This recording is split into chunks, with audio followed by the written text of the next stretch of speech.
Let's learn how to perform a speed test using the GoPioneer SmartWiFi app.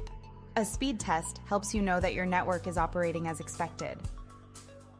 Begin by navigating to Quick Links, tapping into Speed Test.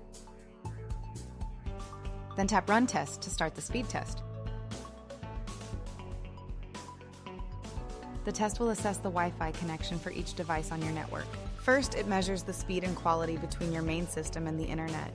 If you have a mesh unit, the test will also evaluate the connection between your mesh unit and the main system, providing a complete overview of your network's performance.